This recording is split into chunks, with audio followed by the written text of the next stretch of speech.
नमस्कार, good morning दोस्तों, कैसे हैं आप सब? उम्मीद है अच्छे होंगे और आपका दिन भी अच्छे से चल रहा होगा। तो स्टार्ट करते हैं आज के करंट अफेयर्स। आज मॉर्निंग तक जितने भी क्वेश्चन होंगे उसको हम सभी सॉल्व कर लेंगे। तो सॉल्व करने से पहले प्लीज़ चैनल को सब्सक्राइब करना ना भूलिए। तो रिवीजन भी देखना है और उसके साथ साथ क्वेश्चन भी हमें सॉल्व कर लेने हैं। देखते हैं 79 ब्रिटिश अकादमी फिल्म अवार्ड्स बाफ्टा 2026 में चिल्ड्रंस एंड फैमिली फिल्म श्रेणी में सर्वश्रेष्ठ फिल्म का पुरस्कार किस भारतीय फिल्म ने जीता? तो यहाँ पर आपका हो जाएगा बूंग फिल्म ने जीता। ठीक है, अगर हम इसके डायरेक्टर की बात करें तो मेनली इसकी जो डायरेक्टर हैं वो हैं आपकी लक्ष्मी प्रिया देवी। लक्ष्मी प्रिया देवी। सबसे बड़ी बात, ये जो फिल्म है किस भाषा में है? तो ये आपकी मणिपुरी भाषा में बनाई गई फिल्म है, एक बच्चे पर आधारित। ठीक है, मणिपुरी भाषा में।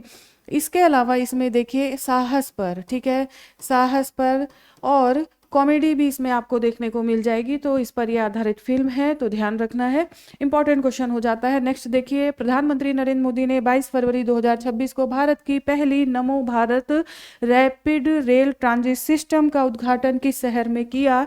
तो प्रधानमंत्री नरेंद्र मोदी ने यह आपका मेरठ में किया है, RRTS मेरठ में किया है। ठीक है, एक ही जो आपका सिस्टम है उसमें आपकी रैपिड रेल और मेट्रो सेवा दोनों का उद्घाटन प्रधानमंत्री मोदी के द्वारा किया गया है। तो ध्यान रखना है यहाँ पर। नेक्स्ट देखते हैं, परागकारी जीवों के संरक्षण को बढ़ाने के लिए मधुमक्खी गलियारों की शुरुआत किस संस्था ने की है? तो आपके NHAI राष्ट्रीय राजमार्ग प्राधिकरण के द्वारा, भारतीय राष्ट्रीय राजमार्ग प्राधिकरण के द्वारा किया गया है। अभी तक आपने टाइगर के लिए गलियारा सुना होगा, बाघ गलियारा सुना होगा, हाथी गलियारा सुना होगा, लेकिन ये मधुमक्खियों के लिए गलियारा, मधुमक्खियों के लिए, जहाँ पर क्या होगा कि साल भर फूल उगते रहे, साल भर इनके संरक्षण की बात यहाँ पर की गई है। Next, BBC Indian sports women of the year का खिताब किस खिलाड़ी ने जीता है? तो BBC इंडियन स्पोर्ट्स, ये आपका स्मृति मंधाना, ध्यान रखना है, स्मृति मंधाना। ठीक है, तो ये इंपॉर्टेंट है। आ जाइए अब अपने क्वेश्चन की तरफ आ जाते हैं। Henley private wealth migration report 2025-26 के अनुसार अमीरों के पलायन में प्रथम, द्वितीय और तृतीय स्थान पर क्रमशः कौन से देश हैं? तो यहाँ पर ब्रिटेन, चीन और भारत। ठीक है, थर्ड नंबर पर यहाँ पर भारत है, फर्स्ट पर ब्रिटेन, सेकंड पर चाइना। देखिए यहाँ पर ये किस वजह से ये जो रिपोर्ट है आपकी Henley private wealth migration report, ये सॉरी, इस रिपोर्ट में बोला गया है कि सबसे ज़्यादा जो माइग्रेशन है वो ब्रिटेन से हो रहा है। कारण क्या है? अब यहाँ पर जो ब्रिटेन में है वो व्यापार के लिए, मिलेनियर्स के लिए मेनली ये बात की जा रही है। ठीक है ना, मिलेनियर्स के लिए ये बात की जा रही है। तो वे ब्रिटेन की अपेक्षा अन्य देशों में जाकर के व्यापार करना उचित समझ रहे हैं। इसी तरह से चाइना और उसके बाद भारत। लेकिन भारत के लिए ये चिंता का विषय नहीं है, क्योंकि जितने मिलेनियर्स अगर बाहर जा रहे हैं तो यहाँ पर हर साल जनरेट भी हो रहे हैं, इसलिए भारत के लिए ये चिंता का विषय नहीं है। 3700 के करीब हर बार जो मिलेनियर्स हैं वो भारत से बाहर जा रहे हैं। ठीक है, तो यहाँ पर ये बात हो गई। अब कहीं तो जा रहे होंगे ना, किस देशों में, किन देशों में ये लोग बस रहे हैं, ये भी तो आपके लिए इम्पोर्टेंट है ना। तो यहाँ पर अगर हम लोग बात करें तो सबसे ज़्यादा आपके जो बस रहे हैं वो है UAE। ठीक है, ये आपका हो जाता है UAE में। क्यों? यहाँ पर आखिर संयुक्त अरब अमीरात में अगर आप नहीं पढ़ के जाएंगे, इसको सॉल्व नहीं करके जाएंगे तो आप सॉल्व नहीं कर सकते, क्योंकि UAE आप कभी नहीं टिक करेंगे। तो कहाँ पर ये सारे मिलेनियर्स जाके बसना चाह रहे हैं? वो आपका UAE। कारण क्या है? यहाँ पे जो टैक्स है, जो टैक्स है वो नहीं है। ठीक है, यहाँ पर टैक्स नहीं लगेगा। इसके अलावा लाइफस्टाइल और वो सारी बातें तो है ही है। ठीक है ना, तो यहाँ पे गोल्डन वीज़ा, इनकम टैक्स हो गया और आपका गोल्डन वीज़ा, गोल्डन वीज़ा भी यहाँ पर लोगों को आकर्षित कर रहा है। ये जो टैक्स है वो बिल्कुल जीरो तो नहीं हो जाएगा, किसी कोई भी देश बिना इनकम टैक्स के नहीं चल सकता, लेकिन अन्य देशों की अपेक्षा काफ़ी हद तक बराबर यहाँ पर कमी देखने को मिलती है। नेक्स्ट अगर हम देखें तो आपका आ जाएगा USA। थर्ड नंबर पर अगर हम देखें तो ये आपका हो जाएगा इटली और स्विट्जरलैंड। ठीक है, इटली और स्विट्जरलैंड।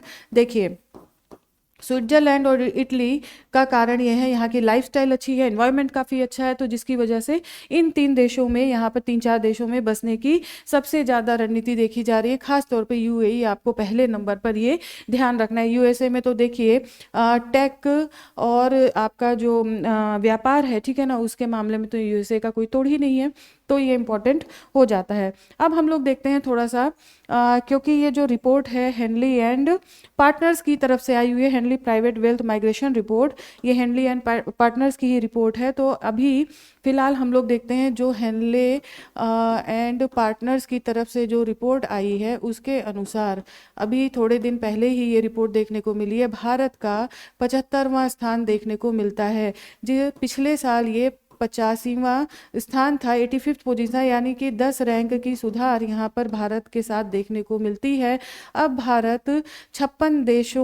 भारत के लोग 56 देशों में वीजा फ्री या वीजा ऑन अराइवल के साथ यात्रा कर सकते हैं। एक तो ये हो गया, ठीक है ना।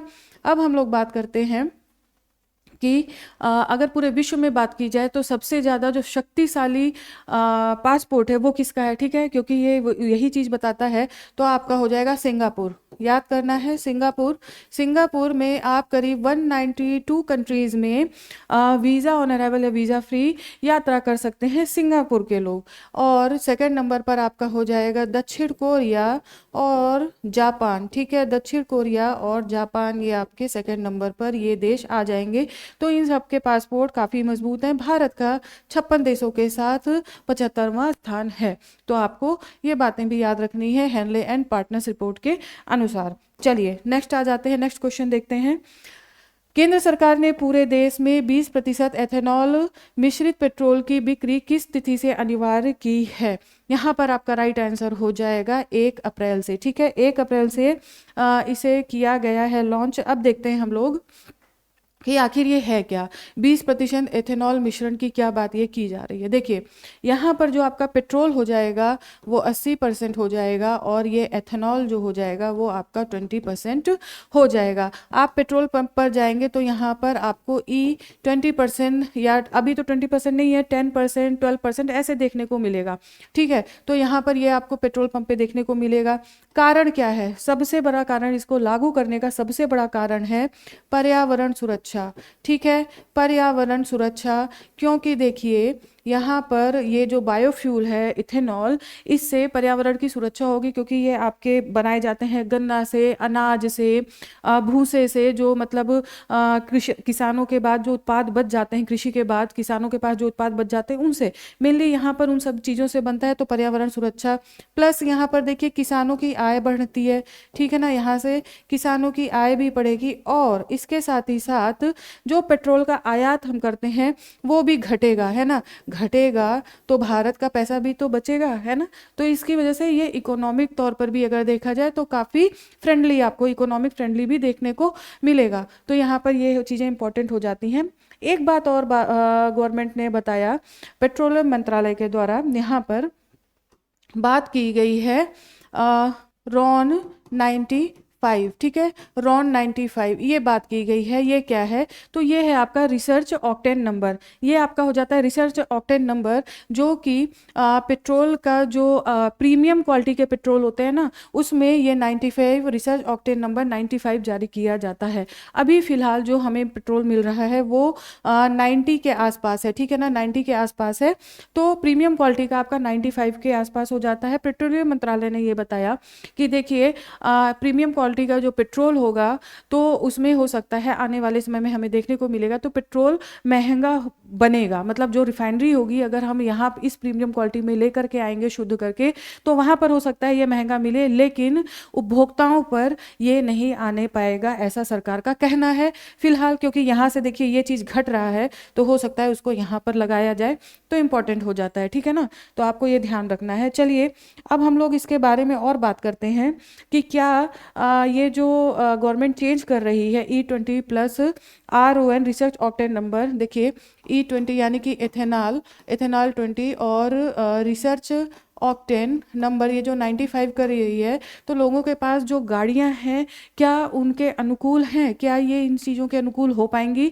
तो गवर्नमेंट ने ये बताया कि 2022-23 के बाद जो भी गाड़ियां खरीदी गई हैं ना वो अनुकूल है, लेकिन उससे पहले जो पुरानी गाड़ियां हैं उसमें हो सकता है माइलेज माइलेज उतना ना आए जितना प्रेजेंट टाइम में आपका आता है, ठीक है ना, माइलेज थोड़ा सा घटेगा। कहने की बात यह है क्योंकि जो आपकी और पुरानी गाड़ियां हैं उसमें प्लास्टिक के पाइप्स वगैरह बताए गए हैं जो अंदर इंजन में होते हैं, ठीक है ना, इंजन में जो होते हैं, तो उनके लिए ये थोड़ा इफिशियंस यहाँ पर इफिशियंसी घट जाएगी इसकी वजह से।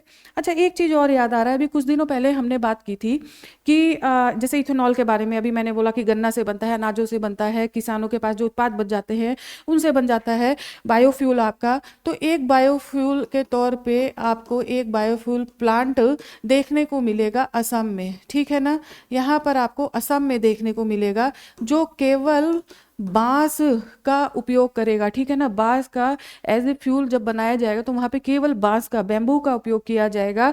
और ये दुनिया का पहला ऐसा प्लांट होगा, दुनिया का पहला ऐसा प्लांट होगा जिसका शिलान्यास प्राइम मिनिस्टर के द्वारा किया गया था, ठीक है, प्राइम मिनिस्टर के द्वारा आपके शिलान्यास किया गया था। अगर हम लोग बिल्कुल लोकेलिटी की बात करें तो ये असम के नुमालीगढ़ में है, ये असम के नुमालीगढ़ में है। तो इस तरीके से बायोफ्यूल। अब देखिए आपको ये भी पता होना चाहिए, बांस जो कि पहले पौधे की श्रेणी में आता था, प्रेजेंट टाइम में इसे घास की श्रेणी में लाया गया है, ठीक है ना, पहले किस श्रेणी में आता था, तो ये आपका पौधे की श्रेणी में आता था, अब प्रेजेंट टाइम में घास की श्रेणी में लाया गया, ठीक है। तो इसे कब लाया गया ये भी आपको पता होना चाहिए, 2017 में।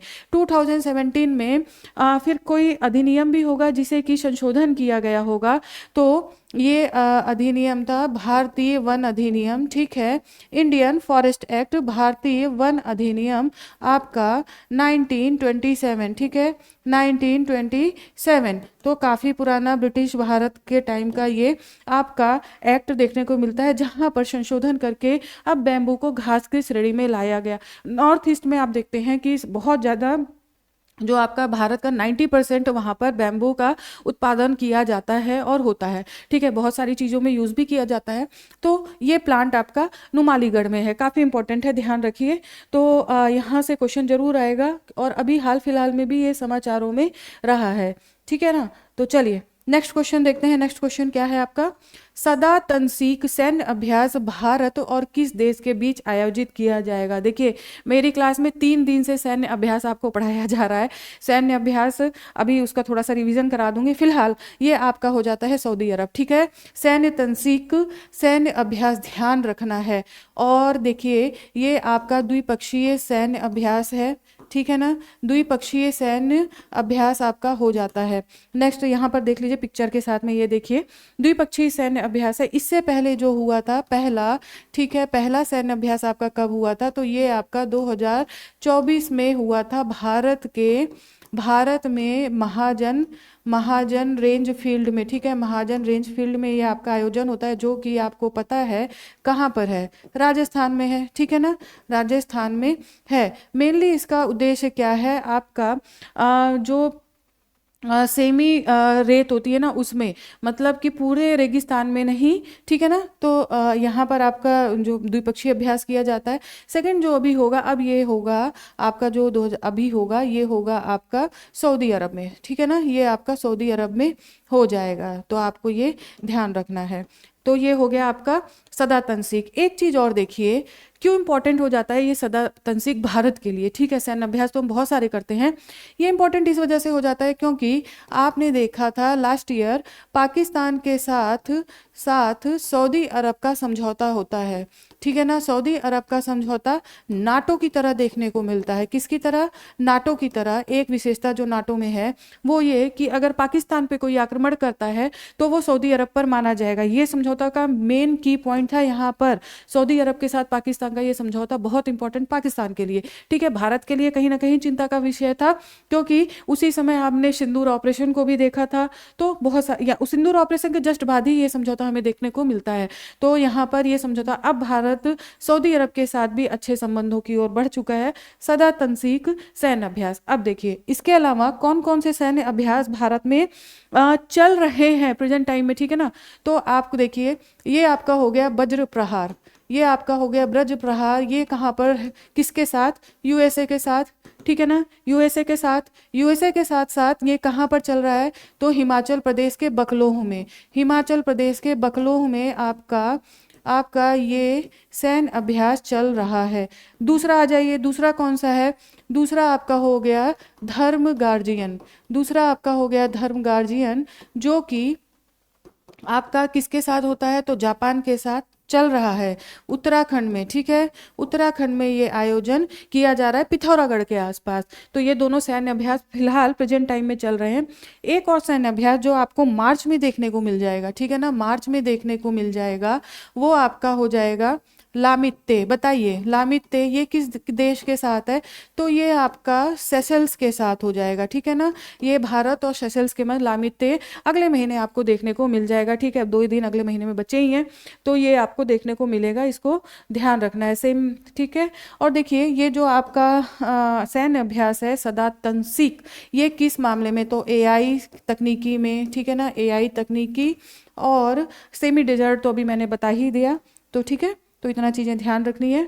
आ जाइए नेक्स्ट क्वेश्चन देखते हैं। हाल ही में भारतीय यात्रियों के लिए ई वीज़ा, इलेक्ट्रॉनिक वीज़ा की नई अनिवार्य व्यवस्था किस देश ने लागू की है। यहाँ पर राइट आंसर हो जाएगा आपका ब्रिटेन, ठीक है ना। ब्रिटेन ने देखिए प्रेजेंट टाइम में अपनी नीतियों में बदलाव लाया है। क्या बदलाव लाया है, देखिए अभी तक क्या होता था, हमें वीज़ा लेना होता था अगर ब्रिटेन जाना है, और उस पर एक स्टिकर लगा होता था, ठीक है। तो वो स्टिकर से हमारा काम चल जाता था और हम यात्रा कर सकते थे। लेकिन प्रेजेंट टाइम में इस स्टिकर की व्यवस्था को हटा दिया गया है और आपके लिए ई वीज़ा की व्यवस्था की गई है। ई वीज़ा की व्यवस्था की गई है भारतीय यात्रियों के लिए, आपको ये ध्यान रखना है।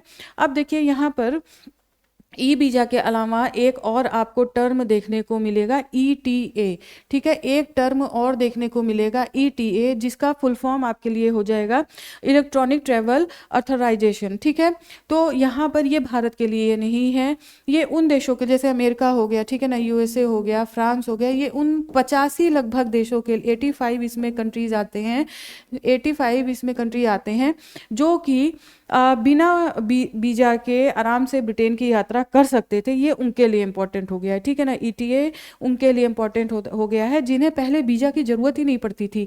तो ETA ये उनके लिए इम्पोर्टेंट है, भारत के लिए नहीं। भारत के लिए केवल ई वीज़ा की बात की गई है। नेक्स्ट देखते हैं, नेक्स्ट क्वेश्चन क्या है। प्रधानमंत्री नरेंद्र मोदी को भारत इजराइल संबंधों को सुदृढ़ करने में योगदान के लिए इजराइल का कौन सा सर्वोच्च सम्मान दिया गया। यहाँ पर राइट आंसर हो जाएगा आपका speaker of the Knesset medal, speaker of the Knesset medal, ध्यान रखना है। चलिए इसके बारे में थोड़ा सा जानते हैं, आखिर हुआ क्या क्या चीज़ें हैं। फिलहाल देखिए भारत प्रधानमंत्री मोदी वहाँ जाते हैं तेल अवीव में, ठीक है। तेल अवीव, इजराइल के तेल अवीव में उतरते हैं, जहाँ पे इजरायली प्रधानमंत्री के द्वारा, ठीक है, बेंजामिन नेतन्याहू के द्वारा उनका स्वागत किया जाता है, ठीक है। बेंजामिन नेतन्याहू स्वयं यहाँ पर आते हैं और उनका स्वागत गले मिल करके करते हैं, जो कि देखिए आपके प्रधानमंत्री की तो बहुत कई बार आलोचनाओं का भी सामना करना पड़ता है। खैर ये इंटरनेशनल बातें हैं, इस पर हम लोग नहीं पढ़ते हैं। फिलहाल यहाँ पे देखें बेंजामिन नेतन्याहू इनका स्वागत करते हैं। उसके बाद नेसेट में संबोधन भी देखने को मिलता है प्रधानमंत्री का, जो कि इजरायली संसद है, आपकी इजरायली संसद है, वहाँ पर ये देखने को मिलता है, ठीक है। 16 समझौते यहाँ पर देखने को मिलते हैं, 16 समझौते यहाँ पर देखने को मिलते हैं।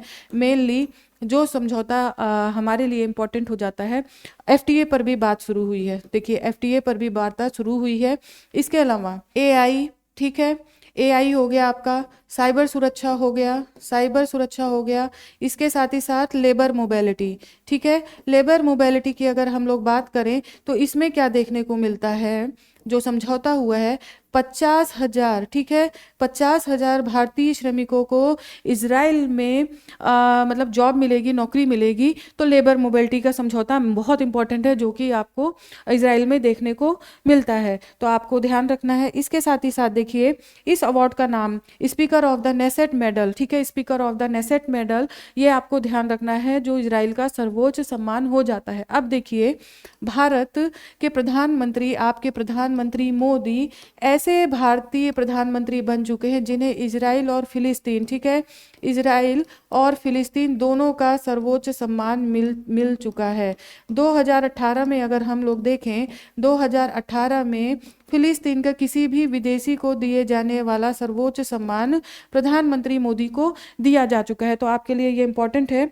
और अगर हम लोग उसके पुरस्कार का बात देखें, नाम देखें, ग्रैंड कॉलर ऑफ द, ठीक है, ग्रैंड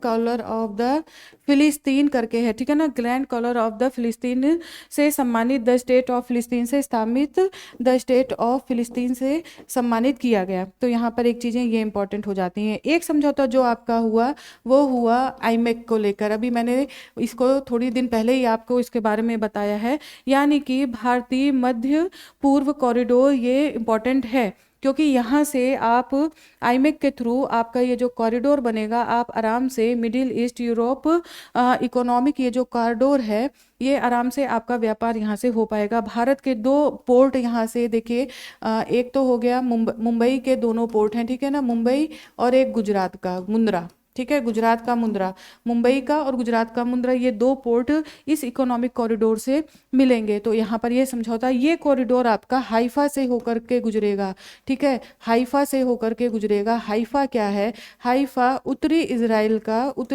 का तीसरा बड़ा शहर है, ठीक है ना, तीसरा बड़ा शहर है, जहाँ पर जब प्रधानमंत्री मोदी की इससे 9 साल पहले यात्रा हुई थी, ठीक है ना, 9 साल पहले 2017 में जब यात्रा हुई थी, तो इसी हाइफा में प्रथम विश्व युद्ध हुआ था पहले। तो वहाँ पर प्रथम विश्व युद्ध के जो भारतीय सैनिक थे, जो शहीद हो चुके थे, उनको श्रद्धांजलि दी गई थी एक, इस वजह से ये इम्पोर्टेंट हो जाता है, उनको श्रद्धांजलि यहाँ पर प्रधानमंत्री के द्वारा पहले दी जा चुकी है। तो हाइफा वो शहर है, ठीक है, तो आपको लिए इम्पोर्टेंट हो जाता है। अब देखिए, अगर भारत और इजराइल के रणनीतिक संबंधों की बात करें तो कब से स्टार्ट हुआ था? 1992 में स्टार्ट हुआ था।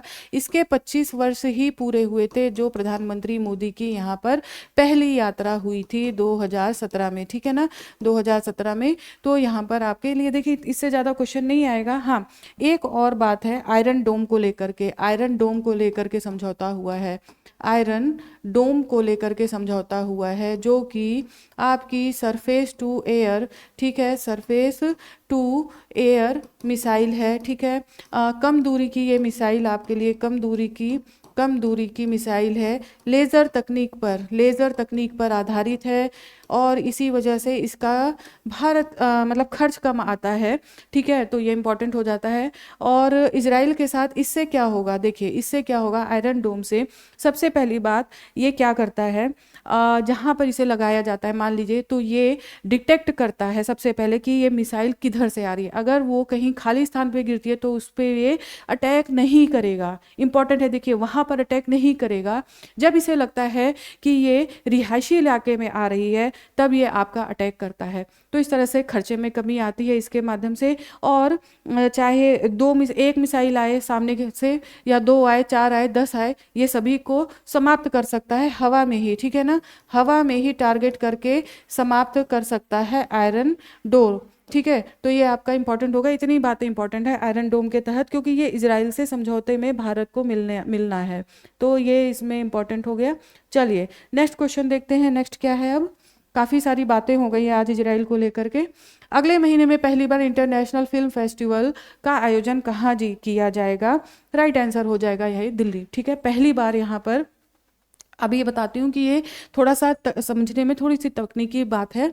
देखिए, पहली बार इस माध्यम से है क्योंकि अभी तक जो आयोजन किया जाता था वो या तो केंद्र सरकार के द्वारा, ठीक है, केंद्र सरकार के द्वारा, या किसी कंपनी के द्वारा ये आयोजन किया जाता था। लेकिन पहली बार दिल्ली के, ठीक है ना, दिल्ली का पर्यटन एवं परिवहन विभाग, ठीक है, एवं परिवहन विभाग के माध्यम से इसका आयोजन किया जा रहा है।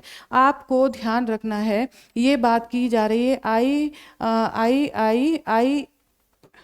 IFFD, ठीक है, जबकि गोवा वाले IFFI से कंफ्यूज नहीं होना है, ये गोवा में आयोजित होता है और अभी पिछले महीने ही इसका आयोजन हमें गोवा में देखने को मिला। तो इन दोनों से आपको कंफ्यूज नहीं होना है, ठीक है। तो यहाँ पर ये इंपॉर्टेंट हो गया। अब देखिए इसमें क्या क्या बातें हैं आपके IIFD में। इसमें क्या होगा, 125 से अधिक फिल्म दिखाई जाएगी, जिसमें कि हिंदी भाषा की भी होगी, इसके अलावा क्षेत्रीय भाषा की भी फिल्में रखी जाएंगी, ताकि बच्चे भी आराम से आकर के उनके अकॉर्डिंग भी फिल्में यहाँ पर रखी जाएंगी। सामान्य लोगों के लिए खुला रखा गया है। और कहाँ पे इसका आयोजन किया जाएगा, तो आपका इसका आयोजन देखने को मिलेगा भारत मंडपम में। इसका आयोजन कहाँ पर होगा, भारत मंडपम में, ठीक है। मार्च में इसका आयोजन किया जाएगा, मार्च में इसका आयोजन किया जाएगा। तो ये आपके लिए इम्पोर्टेंट हो गया। चलिए अब जो हम लोग बात कर रहे थे अंतर्राष्ट्रीय फिल्म फेस्टिवल जो कि गोवा में आयोजित होता है, ये आपका 56वां संस्करण था, है ना, 56वां संस्करण था। तो ये भी इम्पोर्टेंट हो जाता है। चलिए आगे बढ़ते हैं, नेक्स्ट क्वेश्चन देखते हैं। प्रधानमंत्री नरेंद्र मोदी ने 100 मिलियन फॉलोअर्स का आंकड़ा किस सोशल मीडिया प्लेटफॉर्म पर पार किया, तो यहाँ पर राइट आंसर हो जाएगा आपका इंस्टाग्राम, ठीक है, इंस्टाग्राम पर। अब इम्पॉर्टेंट है किसी भी, अच्छा ये ऐसा नहीं कि टोटली पहले स्थान पर, ये नेता के तौर पे, एक राजनेता के तौर पर बात की जा रही है, ठीक है ना। देखिए राजनेता के तौर पर विश्व में पहले स्थान पर मोदी आ गए, लेकिन अगर ऑल टोटल देखा जाए तो आपका इंस्टाग्राम ही आपका पहले स्थान पर है, ठीक है, 700 मिलियन के साथ। ये देखिए इंस्टाग्राम ही आपका पहले स्थान पर है 700 मिलियन के साथ। इसके बाद सेकंड नंबर पर हम देखें तो आपका क्रिस्टियानो रोनाल्डो, ठीक है, रोनाल्डो आपके हो जाते हैं करीब 600 मिलियन के आसपास, 600 मिलियन के आसपास इनके हो जाते हैं। थर्ड नंबर पर अगर हम देखें तो लियोनेल मेसी, ठीक है, लियोनेल, ये दोनों फुटबॉलर खिलाड़ी देखिए, लियोनेल मेसी, ठीक है ना। तो इंस्टाग्राम पे सबसे ज़्यादा फॉलोवर्स आपको ये क्रम है देखने के लिए। डोर स्टेप रेट बुकिंग सुविधा के लिए स्मार्ट रेल पार्सल ऐप किस रेलवे जोन ने लॉन्च किया है, तो यहाँ पर आपका राइट आंसर हो जाएगा आपका राइट आंसर यहाँ पर देखिए हो जाएगा दक्षिण मध्य रेलवे, ठीक है, दक्षिण मध्य रेलवे। ध्यान रखना है सिकंदराबाद से इसको लॉन्च किया गया, सिकंदराबाद से। चलिए नेक्स्ट क्वेश्चन देखते हैं। नेक्स्ट क्वेश्चन आपका, कनाडा के प्रधानमंत्री की भारत की पहली आधिकारिक यात्रा के दौरान वे सबसे पहले किस शहर पहुंचेंगे, तो सबसे पहले पहुंचेंगे मुंबई, ठीक है, राइट आंसर यहाँ पर मुंबई हो जाएगा। आज यानी कि 27 फरवरी से लेकर के 2 मार्च तक प्रधानमंत्री कार्नी की यात्रा है। देखिए इसके बारे में और बातें करते हैं। सबसे पहले वे स्टार्टअप और कई सारी चीज़ें हैं उसमें बैठक लेंगे, उद्यमियों के साथ बैठक करेंगे। उसके बाद नई दिल्ली में आके प्रधानमंत्री मोदी के साथ उनकी बैठक होगी। देखिए जो प्रधानमंत्री कार्नी हैं, अगर हम देखें भारत के कनाडा से संबंध अब सुधरते हुए दिखाई दे रहे हैं। लास्ट ईयर अगर हम जून की बात करें तब यहाँ पर G7 का शिखर सम्मेलन हुआ था, G7 का शिखर सम्मेलन का आयोजन किया, जिसमें काफ़ी उहापोह के बाद ये अल्बर्टा में हुआ था, ध्यान रखिए, कनास्किस अल्बर्टा, ठीक है। काफ़ी उहापोह के बाद निमंत्रण दिया गया प्रधानमंत्री मोदी को, जहां पर वे जाते हैं और आपकी बात यहां पर स्टार्ट होती है। इसके बाद कहां पर मिलना होता है, फिर आपका G20 शिखर सम्मेलन में मिलना होता है। G20 शिखर सम्मेलन लास्ट ईयर कहां पर हुआ था, ये आपका होता है साउथ अफ्रीका में, दक्षिण अफ्रीका में ये शिखर सम्मेलन होता है। अच्छा इसी के साथ ये बता दीजिए कि नेक्स्ट शिखर सम्मेलन कहां पर होगा, G20 का नेक्स्ट कहां पर होगा, ये आपका हो जाएगा USA में, ठीक है, USA में होगा नेक्स्ट वाला।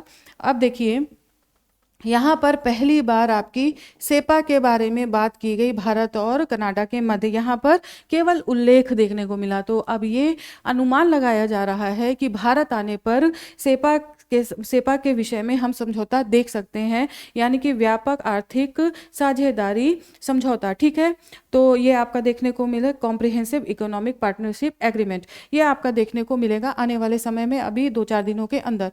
ठीक है, तो यहाँ पर ये आपका इंपॉर्टेंट हो गया। आ जाइए आगे बढ़ते हैं, नेक्स्ट क्वेश्चन देखते हैं। भारतीय विशिष्ट पहचान प्राधिकरण ने अधिकृत आधार केंद्रों को गूगल मैप पर प्रदर्शित करने के लिए किस संस्था के साथ समझौता किया है? राइट आंसर यहाँ पर गूगल ही है। ठीक है, राइट आंसर आपका गूगल है, UIDAI, ये इंपॉर्टेंट हो जाता है तो ध्यान रखना है। नेक्स्ट क्वेश्चन, नेक्स्ट देखते हैं। भारतीय दूरसंचार नियामक प्राधिकरण की स्थापना किस वर्ष की गई थी? ये स्थापना आपकी 1997 में की गई थी। ट्राई देखिए इस वर्ष 29वां वार्षिक जो स्थापना वर्ष है उसका महोत्सव मना रहा है, उसके जश्न में शामिल है, तो इस वजह से यहाँ पर ये बातें इंपॉर्टेंट हो जाती हैं। ठीक है, 29वां स्थापना दिवस मनाया गया ट्राई के द्वारा। मेरे ख्याल से आज आपका देखिए ये पिक्चर हो जाती है, आज आपका करंट अफेयर हाँ कंप्लीट हो जाता है। अब मिलती हूँ कल आपसे, तब तक स्वस्थ रहिए, पढ़ते रहिए, मस्त रहिए। धन्यवाद, आपका दिन शुभ।